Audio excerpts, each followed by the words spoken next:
Oi, boa tarde. Meu nome é Juliana Prosérpio. Para quem não me conhece, eu sou cofundadora da Design Ecos, que é uma consultoria em inovação social, e também da escola Design Thinking, que forma os novos inovadores do Brasil.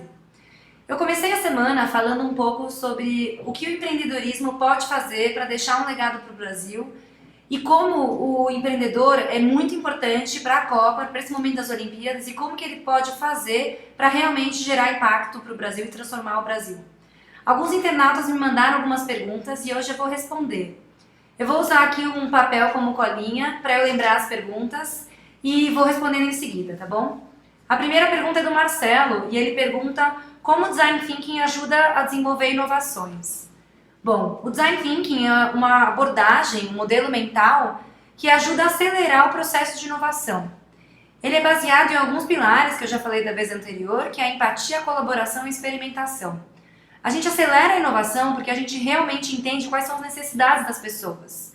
E aí sim a gente cria uma solução que vai impactar a vida dela e por isso ela se torna uma inovação.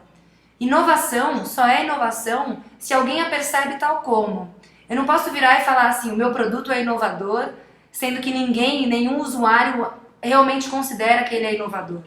Para você gerar inovação, você tem que entender o que realmente vai mudar a vida das pessoas, o que realmente vai impactar a vida das pessoas. E aí sim você vai conseguir gerar uma inovação. Ele também acelera a inovação porque a gente experimenta, a gente testa e a gente erra antes de realmente lançar esse novo produto ou esse novo negócio no mercado.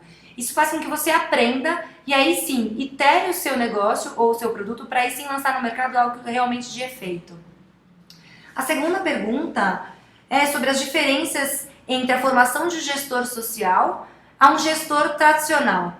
Eu acho que a grande diferença entre esse gestor tradicional para o gestor social é o propósito de vida dessas pessoas. O gestor social, ele se preocupa em realmente gerar um impacto.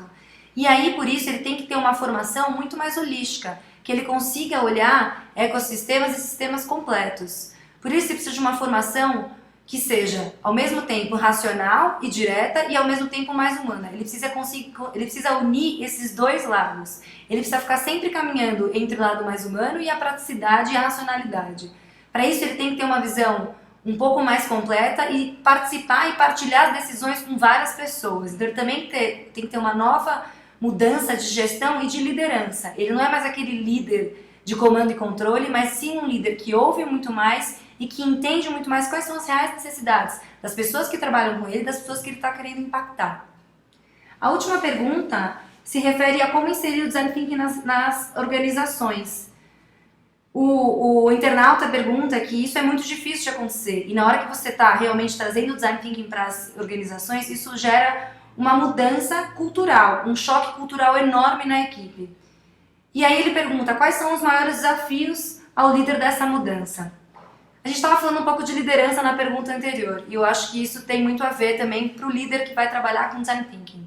O líder que vai trabalhar com Design Thinking, ele tem que ser um líder que seja empático. Ele não pode ser aquele líder que só manda e sai. Ele tem que ser um líder que realmente consiga entender e ver quais são as necessidades da equipe dele e realmente entender quais são as necessidades do projeto em que ele está lidando. Esse líder tem que começar a pensar em novas formas de incentivar essa equipe, em novas formas de engajar essa equipe. Como a gente está falando de um processo que se baseia na empatia, ele também tem que ser empático. Ele também tem que fazer com que a equipe dele seja empática. Ele tem que fazer com que as pessoas tenham prazer de trabalhar onde elas estejam trabalhando. E aí sim elas vão produzir muito mais.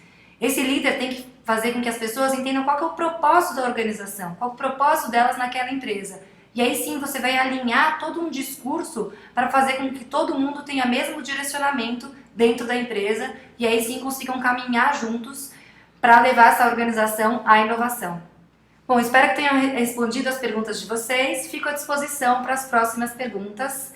Obrigada pela participação e até amanhã no Papo de Negócios. Tchau, tchau.